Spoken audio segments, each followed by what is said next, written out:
Hello there. We're going to take a look at the concept of money in this video. Money is a very interesting topic. It's a very misunderstood topic. And if you're going to study macroeconomics and you're going to drill down, you need to understand what the concept of money really is. We've used it most of our lives. And when we think of money, we think of paper bills that we carry around in our wallet or our purse or however we carry it. We may think of coins, these coins that we use occasionally. But most money is actually not in the form of paper or metal any longer. Most money is actually electronic. So it's good to start this out by saying money is something that's often very misunderstood. And I will say that most paper money that's been issued in the United States doesn't stay in the United States. It goes to other parts of the world. So most Americans actually use very little paper money, relatively speaking. They usually use what are called deposits, which are electronic money. And we'll be talking more about that as we move deeper into this section on money and banking. This material, by the way, can be found in topic 6 of unit 2. And this is a foundational lesson. And we're going to study more about money and banking. If most money is in the form of deposits, we have to understand banking as well.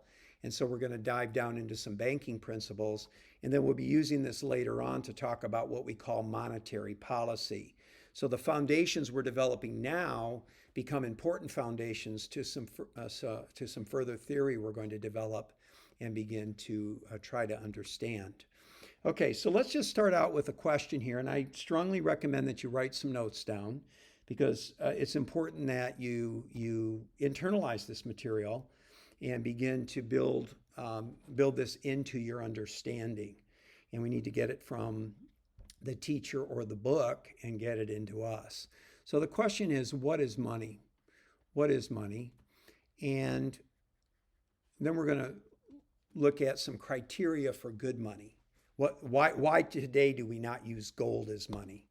Gold is an asset that a person can hold, but gold is not used as money today in the United States.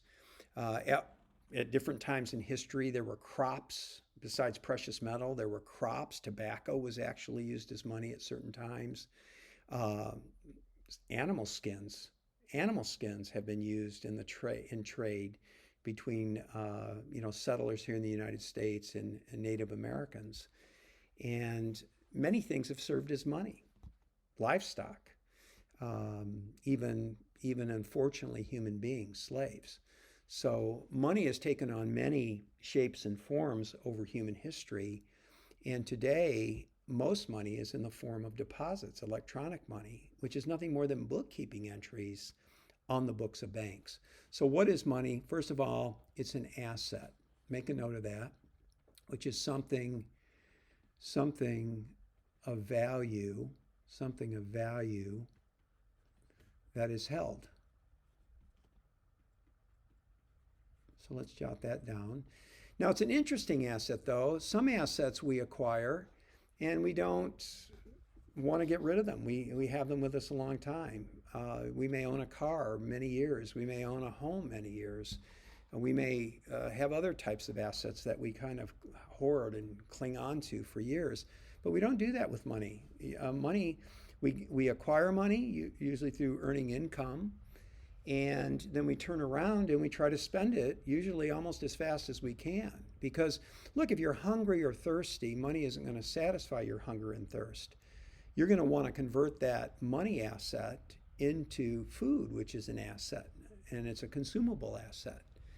And so money is really a ticket, if you will, to buying things that really provide you with value. It's an asset, but it's an asset that you don't hold on to for very long. Certainly, we could say that money is an asset that facilitates trade. There can be trade without money, and I don't want to spend a lot of time talking about that, but that's called barter.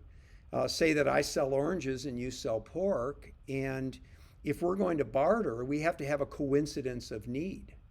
I have to want pork and you have to want oranges. If I'm making oranges and selling oranges and you're raising pork and selling pork, if I'm going to trade you oranges for pork and you're going to trade me pork for oranges, we have to want what the other has. And if we don't, we can't trade.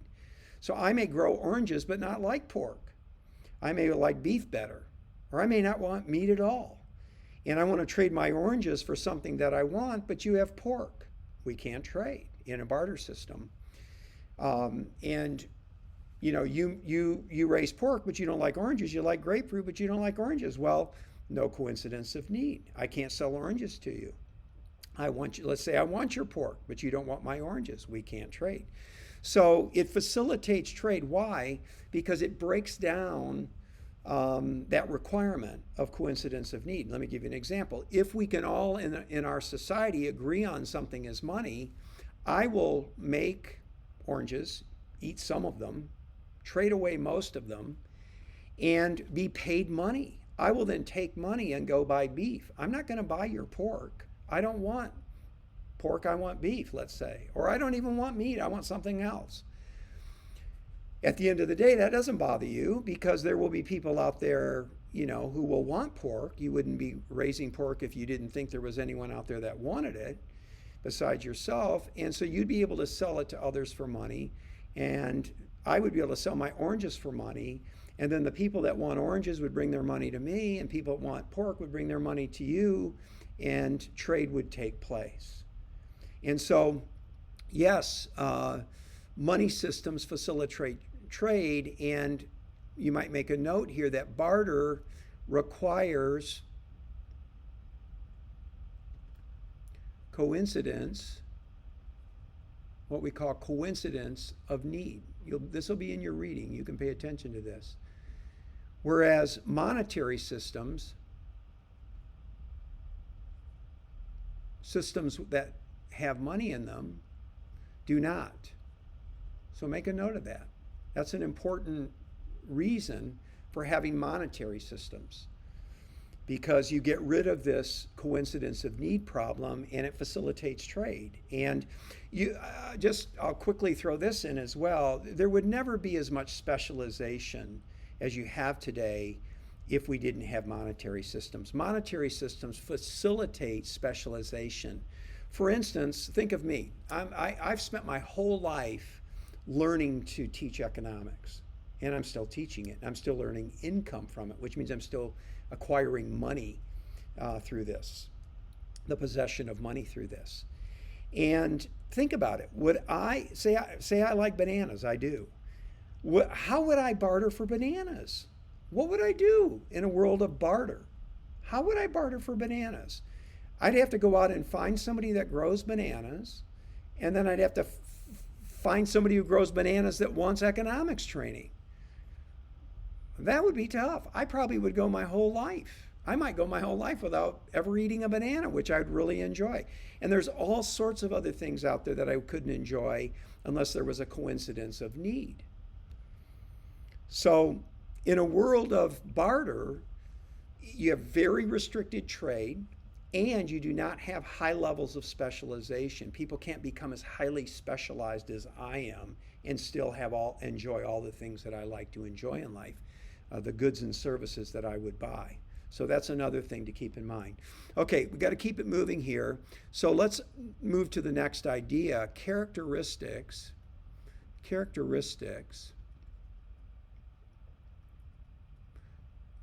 Did I spell that right? Characteristics. Yes, I did. Characteristics of good money. So some money is good money and some money is not good money. And when money turns out not to be good, we evolve away from it. So precious metals in the United States at one time, precious metals were a form of money, gold and silver and things like that. I'm going to move this down a little bit if I can get my cursor over there. There we go. And why are we not using gold today? In the 1800s, we used gold. And gold was used in other parts of the world as money. In fact, gold has been used as money for thousands of years. Precious metals. We don't use gold today for several reasons. One, gold is not a good medium of exchange. So if money's going to be a good If an asset's going to be a good money, it's going to be a good medium of exchange. It's going to be easy to carry. It's going to be easy just to use in general. It's going to be easy to store. You're not going to have security issues, storage issues, transportation issues. Paper money's fairly easy to carry, but coins aren't. Lots of coins. If you have 100 pennies, that's a lot harder to carry around and use than a dollar bill. So even the coins we still have in our possession are not, they're not a lot of people don't use coins anymore, and just you get coins, you kind of throw them in a jar, and maybe once a year or something you go and you convert them into paper money or whatever. The point I'm driving at is money has to facilitate trade if it's going to really be a good form of money, and you want money that's convenient to use. So this is really the issue of convenience. How easy is it to use? Good medium of exchange. Better than paper money is electronic money. Who wants to carry around? For big purchases, you don't want to carry around bills. You could have so much, if you were talking about buying a car, you don't want to use paper bills for that. You'd have to carry around wads of cash. First, it'd be inconvenient. You'd have to carry it in a bag or something, and there'd be security risks. Not smart. So paper money and coins work for smaller purchases today, but most money that is used today is electronic.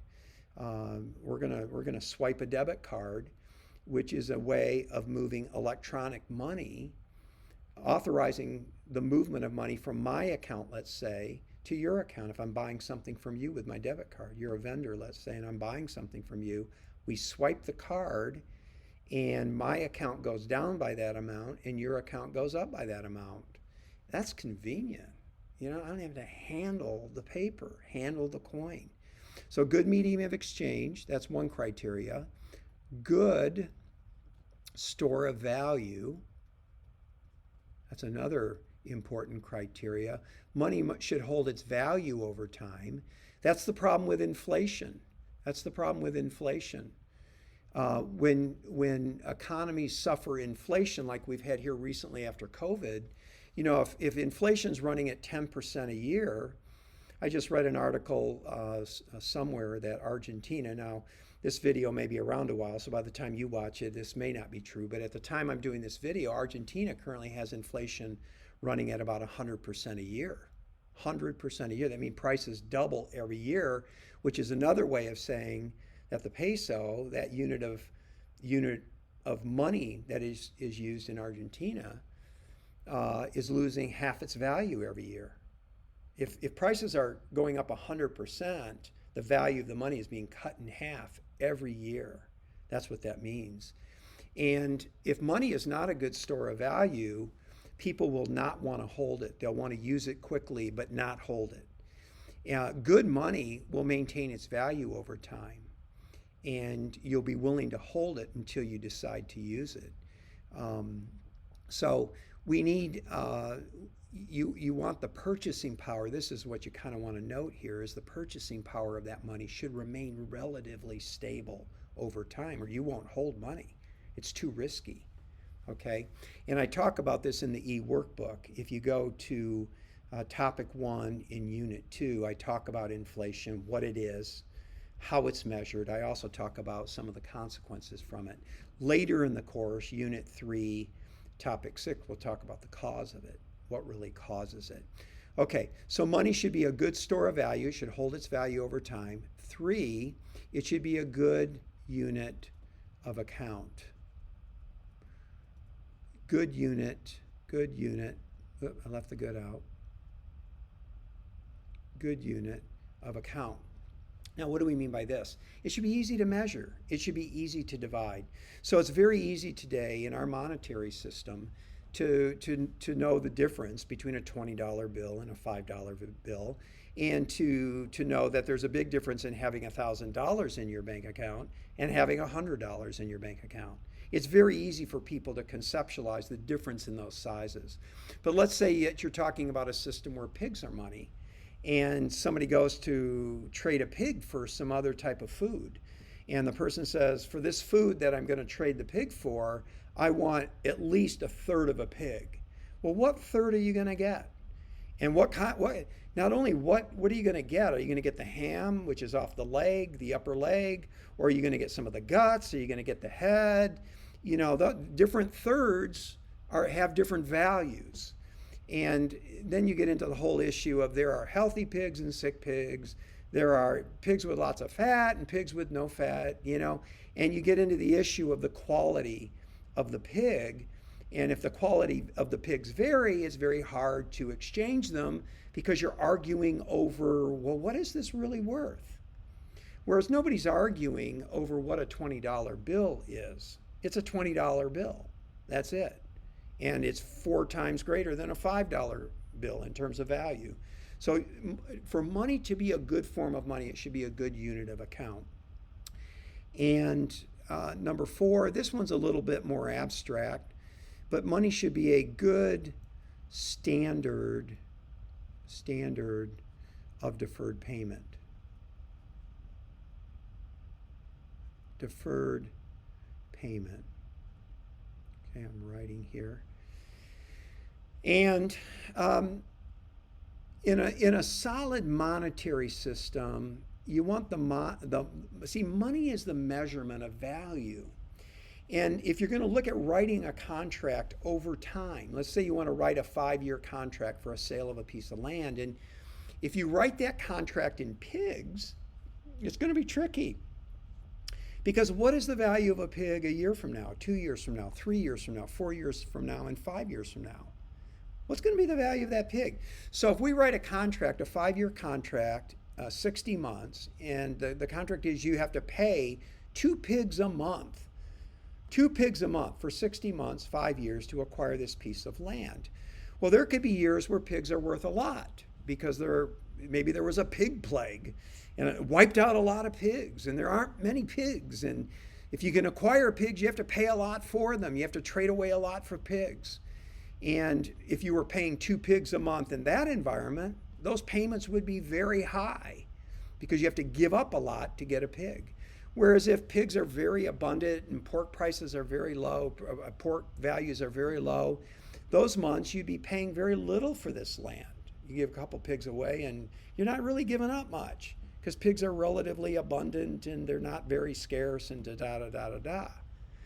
So the point is, you don't want to write contracts when the value of the mode of payment is going to fluctuate a lot because there's too much uncertainty around it. And you really don't know what you'll get over time. So you want money that not only doesn't lose its value, that's more of a store of value idea, but you want money that doesn't fluctuate in value a lot. Because when that happens, it gets tricky in terms of using that asset as money. Cryptocurrency is a great example of this. There's lots of problems with cryptocurrency. It's not that easy to use and to use as a medium of exchange, but it's also, at least recently, not been a very good standard of deferred payment. And that's why cryptocurrency, despite its name, is not really money. It's an asset, but it's much more like a precious metal or something like that. It fluctuates a lot in value, and therefore most people aren't willing to write contracts in cryptocurrency. You know, it's very unlikely you're going to get a bank that will take payment in cryptocurrency, you know, and they're just not dealing. It's too volatile in terms of its value, and that's not going to be good for people that are looking for certainty when they're writing a contract. Okay, so what is money? We've talked about that, and we've talked about criteria that make money. Let me see if I can move this down a little bit. That make money either good money or bad money. So why is gold not used today? It doesn't fit these criteria as well as deposits do. And why aren't we using cryptocurrency really as a currency? It's because it's got problems in terms of characteristics that would make it a good money or not. So I'd just like to wrap up that with a couple comments here. The most popular form of money today is deposits. And of course, deposits are electronic money. You know what a deposit is. It's a bookkeeping entry. It's not even a paper bookkeeping entry anymore. It's electronic. So money today is in the form of electronic bookkeeping entries on the books, if you will, on the accounting records of a bank. And I access those records via my phone or via my computer. It's all done electronically. And I know I have this money not because I can touch it, but because I can go to these, go to my phone or go to the bank's website through my computer, and I can check to see what they're showing as a balance. It's a bookkeeping entry. So deposits are electronic bookkeeping entries that held by depository institutions.